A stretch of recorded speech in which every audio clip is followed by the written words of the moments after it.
Mother of an 11-year-old boy gets a hormone blocker implanted by a doctor.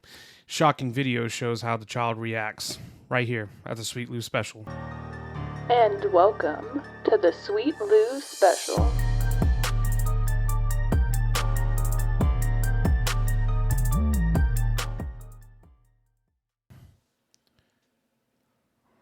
Okay, so over the past week, there was a shocking video that came out over on Twitter and various other spots of a 11-year-old boy, born a boy, and is transitioning actively by her mother, or his mother, to be a girl at the age of 11.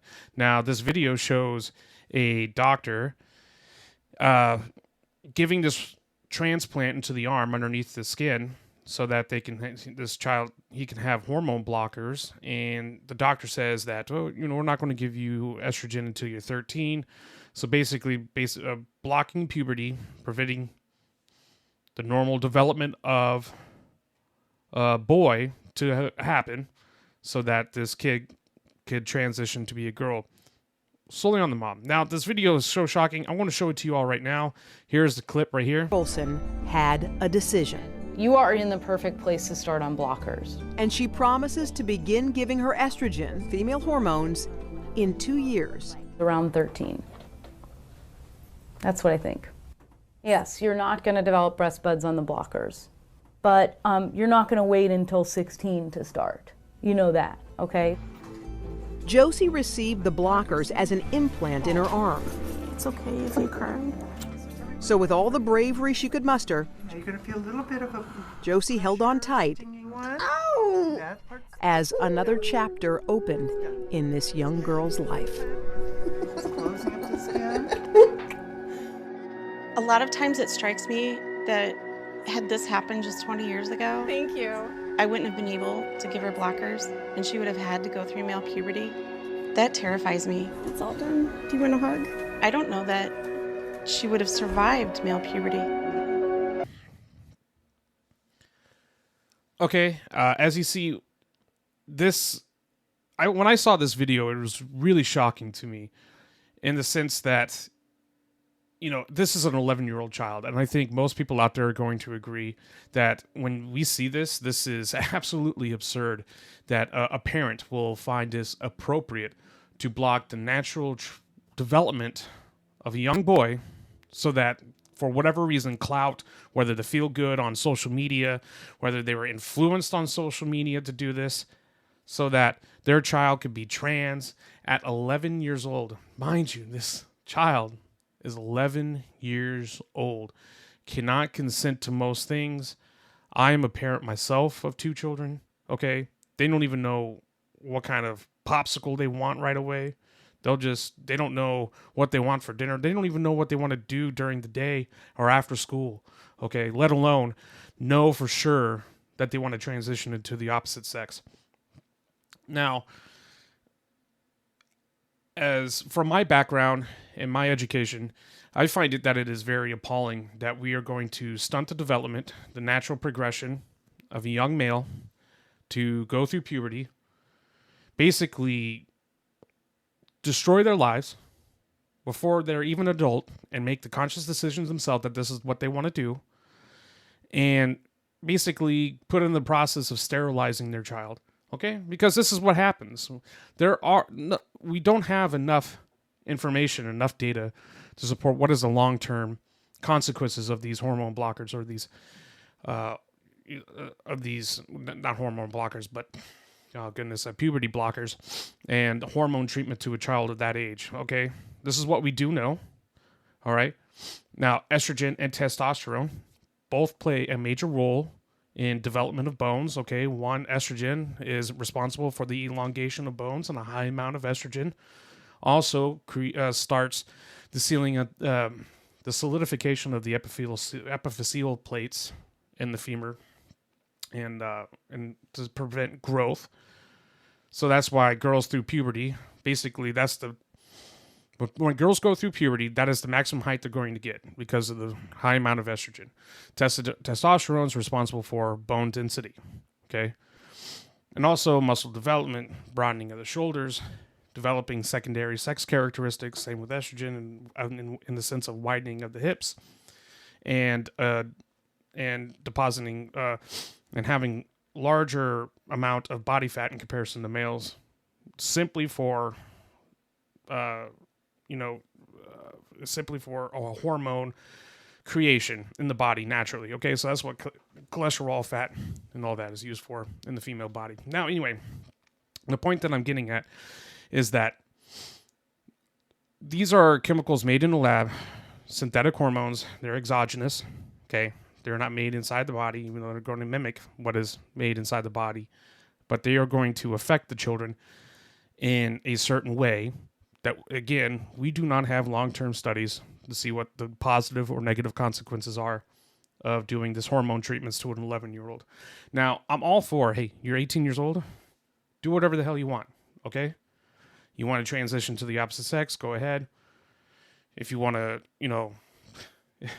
be a law-abiding, if you want to go to work, you want to go to college, you want to, tattoo your entire body, do whatever the hell you want, as long as within the confines of the law and you're not hurting anybody else, you're an adult.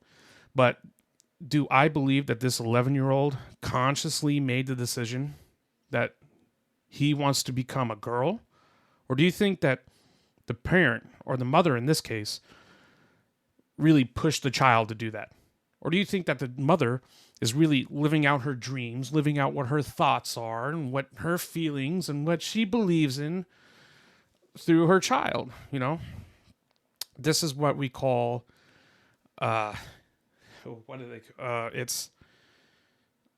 oh goodness, it's not Stockholm syndrome. It's something by proxy. We're going to do a quick lookup on that one. Whoopsie daisy. But anyway, we could tell that this is, the mother is Munchausen syndrome by proxy. That's it.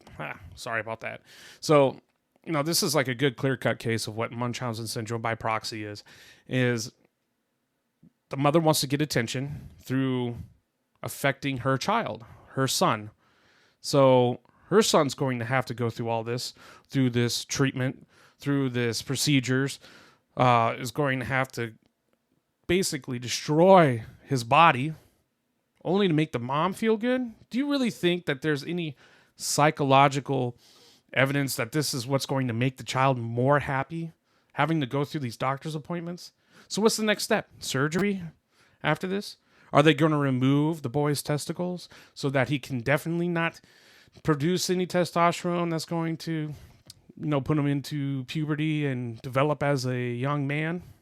Who knows? We have seen cases where trans people have removed their testicles surgically and have greatly regretted it.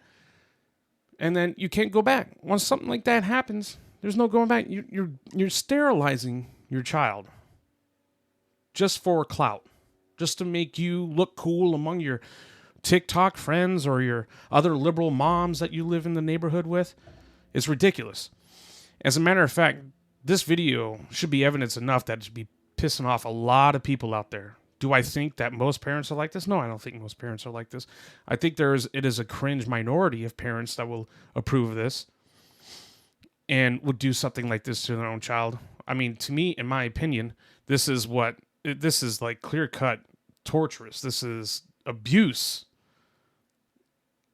You should not disrupt the natural progression of human development by changing a child's hormones at the most critical part of their life, which is at between 11 and 13, right there. As the doctor said, we're not going to give you estrogen until 13. So it's absurd. Children can't even buy cigarettes, can't buy alcohol, but yet, these hormone treatments they're safe. They're going to help the child out. Would you rather have a what do they say? Would you rather have a dead son or a live daughter or whatever they say to try to make you feel bad for what they're doing? I mean, this is, in my opinion, a social contagion where you have these people, whether it's the mother or the father, I don't know. It'd be interesting to see. Is it mostly women that are doing it to their children? Is it mostly fathers? What are the numbers? What do you think? I mean, you could post it in the comments if anyone has any kind of data and information that they can share that can support, if it's mostly the mom that are trying to do these transitioning. But, something is happening in our society where too many people are thinking that this is appropriate. It used to be about 20, 30 years ago in psychology that there were kids that did absolutely believe that they were the opposite sex, and it is considered a disorder in the DSM, and the DSM-5 still currently is, and it's body dysmorphia, which can be also considered that they see themselves in a weird way that does not really conform with what their body really is. It's a lot of things. And even studies have shown that a good chunk and even like a damn near majority of people that are transgender are on the autism spectrum as it is. So, and if that's the case, I think, and I've seen situations where autistic people were being transitioned to the opposite sex, and it's like you're just taking advantage of a child or somebody that really can't make conscious, full thought decisions in their own life to do something like that. And I think that's what's happening with the children. And I believe that with social media, this TikTok, and TikTok is a very, very sketch thing. I'm not on it, never used it. And it seems that it could be considered a psyop from the Chinese government in order to really promote these kind of cultural splitting ideas and ideologies of transitioning children, which is a real big one for Americans. That if they keep pushing the subject and they keep pushing this material on the TikTok, that you get the mockingbird effect. You see it over and over and over and over again. And you're like, then it starts to really embed into the brain. I really want to be part of this. Then you find out that, hey, your child is trans. You're getting a lot of attention. Oh my God, you're so brave. Oh, wow. No, you're not brave. You're not brave. You're attention seeking, and you're doing it through your child. Simply as that. There's no ifs, ands, and buts about it. That's how I feel. That's what I think. And I believe that we are, as a society, we are moving towards targeting our children and targeting young adults, that it is socially appropriate and is socially encouraging to become trans or to come out as LGBTQ, which a good chunk of people out there just want to say they're queer, which really means nothing. It just means that they don't change their sexuality. They just want to be part of the group. It is cool to say, hey, I'm queer, whatever. But I think in the long term, maybe 10 years from now, we're really going to look back and see, maybe 5 to 10, let's say 5 to 10, that we're really going to look back at this and be like, and think to ourselves, what the hell were we doing? What the hell were we thinking? Because too many lives are going to be destroyed in the process of it, and too many people are going to be regretting it. I think that's what's going to happen. Who knows? Give me your opinion on what you think in the comments. Is this a social contagion? Do you think the mother is just reaching out, trying for attention through, Munchausen syndrome by proxy, wanting to look cool among other people? Just let me know what you think and how this affects and how social media affects what people think in the United States. Thank you, everybody, for coming in. Again, this is a Sweet Lou special. You can find this show specifically here at the Belfry Signal on Facebook, X, and you can find my show, Sweet Lou Special, on Spotify, YouTube, and should be on Apple Podcasts soon. Thank you so much. And welcome to the Sweet Lou Special.